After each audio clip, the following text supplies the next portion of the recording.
Hey Sagittarius, thank you for checking out your weekly reading for October 18th through the 24th. If you happen to stumble upon this video outside of those dates, don't you worry. You fell upon it whenever it was time for you to receive the messages that are in the reading. We're going to connect here and see what's coming up for the Sagittarius collective. Sagittarius, Sun, Moon, and Rising.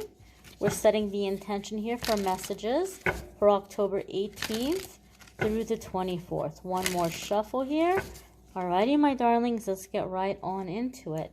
So the first card coming up here for Sagittarius is the Fool. This is a major arcana card. When the major arcana cards come up, we're coming into a new chapter. We're coming into a significant turning point in our life. It's a significant crossroads. And so generally speaking, it's something directly connected to what we came here to experience, what we came here to learn, what we came here to accomplish. So pretty much we can't fail as long as we move forward, okay? When the Fool card comes up, we often feel really guided to take this leap of faith. We're feeling called in a completely different direction. It's like a 180 from where you're at. And your decisions and your plan might not make sense to the people around you. They might be like, you know what, Sagittarius? You have lost your mind. What are you thinking, right? But yet we just feel so like moved to do this, to make this change, to take this risk, to, you know, like live for the day and just like go for it, right? We might feel very, very just like overwhelming urge to like just take this chance or this risk. Now, because it's a major arcana card, we're being guided to do this. We're being led to take this leap. But the Fool card comes with a message, which is look before you leap, right? You want to take the chance, you want to take the risk, but you want to take it in a well planned out way. You want to have a good idea of where you're going to land, how you're going to land, and what you're going to do once you get there, once you land. There needs to be some degree of preparation and planning. Okay, so we want to be cautious with how we're proceeding, right? Like he's got a little bag with him. Maybe he can't take a whole lot. Maybe he needs to travel light. But what do you need for the journey? What do you need for this leap? You know, you might be MacGyvering your way through it, but what do you have? Like, what can you put together? How can you do this in a prepared way? It's a risk, but it's a risk we're taking with planning and a certain degree of preparation. You know, we're being spontaneous, but look before you leap. You don't want to go jumping head first and landing on your head. The next card that's coming up here is the Eight of Wands. So big changes in a really short period of time. Now, even though I don't have the Ace of Wands here, the feeling and the vibe that I'm getting, my darlings, is that there's some opportunity coming up for you that's very unexpected. It's kind of coming out of nowhere, and you're like, oh, my ride's here, gotta go, bye, see you later, losers, see you later, suckers. So I feel like some door is opening, and you're going for it. You're like, here's my chance, and you're going for it. So it could be a job offer that's coming in. It could be somebody that's offering you to go, visit or stay with them. It could be some kind of help or support that's coming in for something you're wanting to take a chance at in terms of like something you're wanting to learn, or a hobby or interest you're wanting to turn into a career or a business. So I just kind of feel like you're seeing the door open and you're going for it. You're like, here's my chance for freedom. I don't know when I'm going to get a chance again. I'm going for this. And so it's like you're leaping towards this very, very quickly.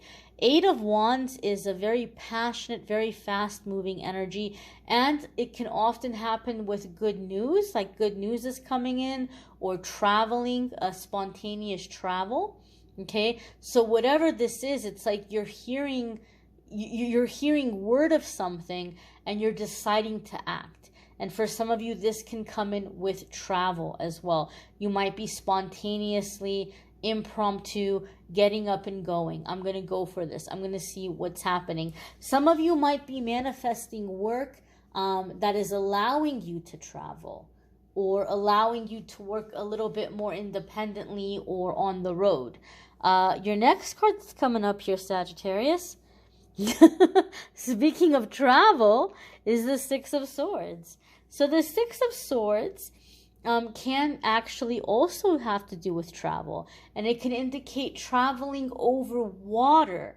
So it can be international sometimes, but sometimes it could be more along the lines of like going to a different state, right? Like if you were on a plane, you may be flying over lakes, or things like that, or you may be traveling by boat, right? Back in the old days, or, you know, just basically it could indicate traveling to a place that's a little bit further. We're not talking about just going down the road or just going over to the next city. A lot of you have heard me say this in the previous videos. Six of Swords is a card for me that over the years reading for people, and even for me, in my own experiences, pulling cards for myself, I've seen a pattern with Six of Swords. For me, in my readings, it tends to come up when you're just going on this trip and you think you're just going to go and check out this place because you think, you know what? Maybe one day it might be fun to live there.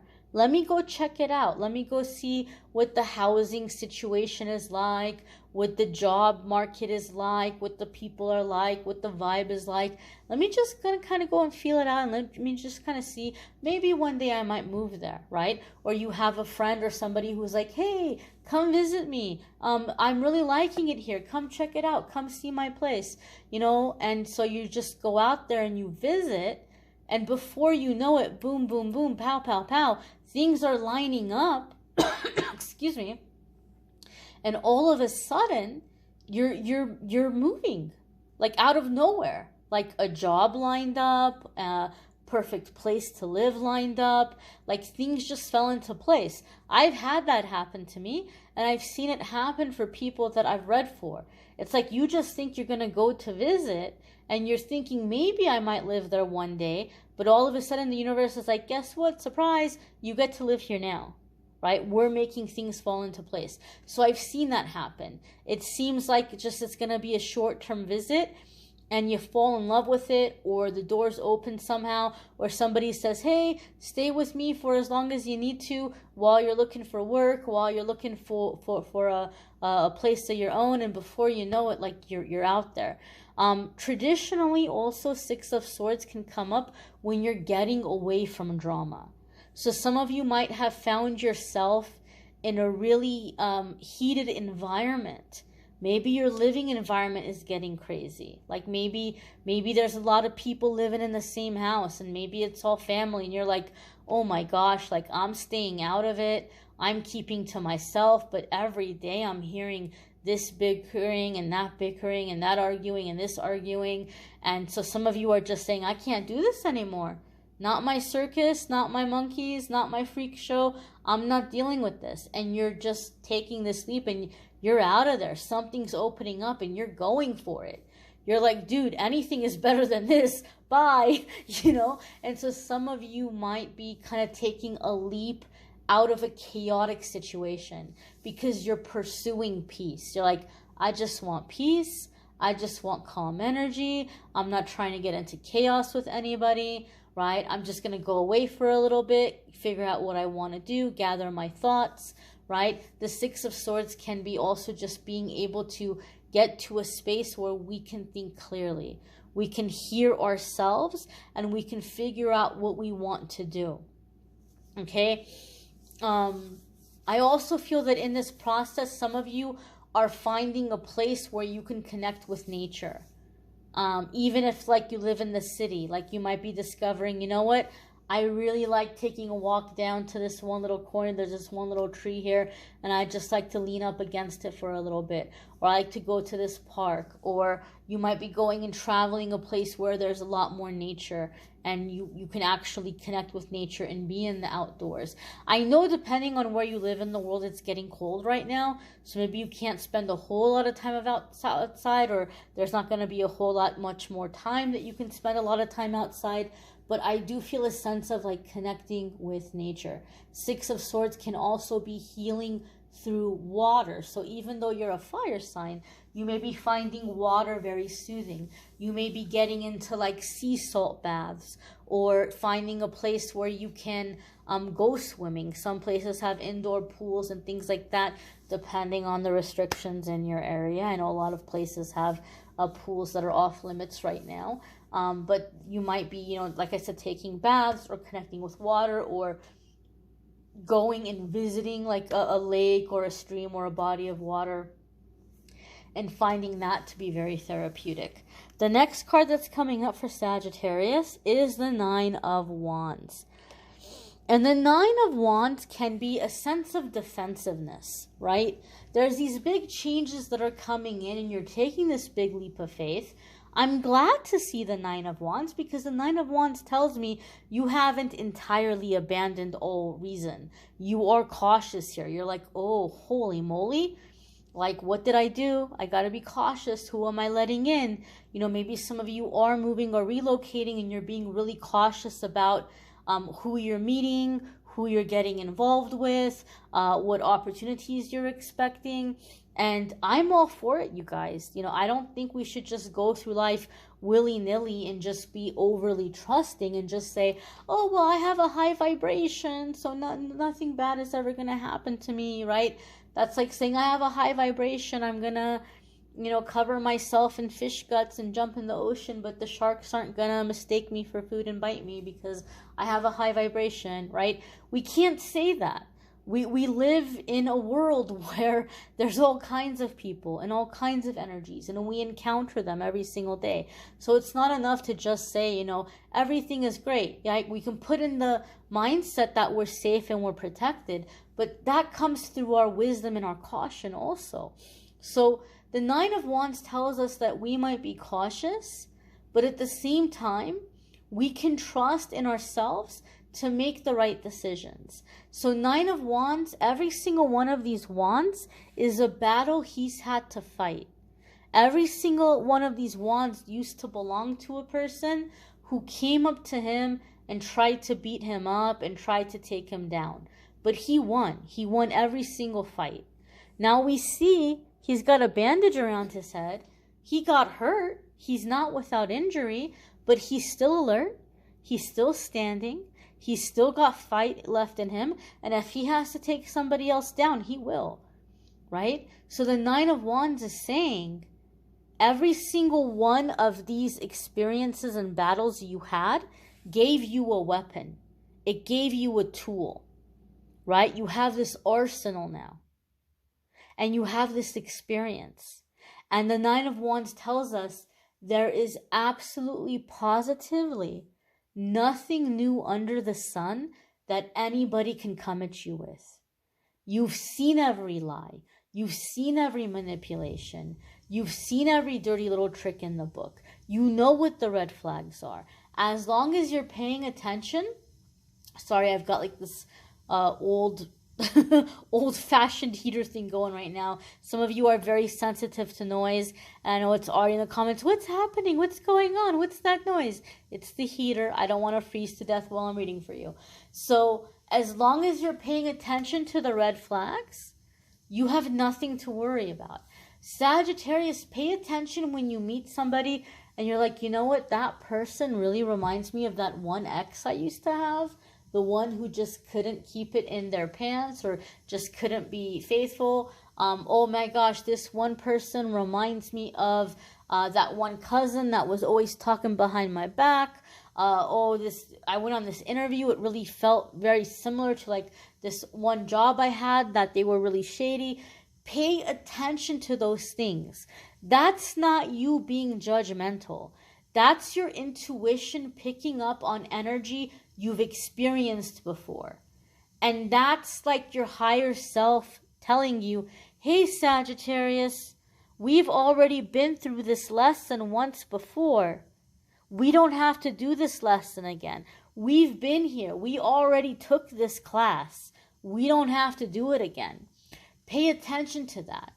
As long as you're being alert, you're not going to repeat the same scenarios. You're not going to get into situations that are going to be a waste of your time. You have the experience. All you have to do is listen to that experience, okay? Because your higher self and your intuition will tell you, hey, this makes me think of that one time or this one person. Pay attention to that.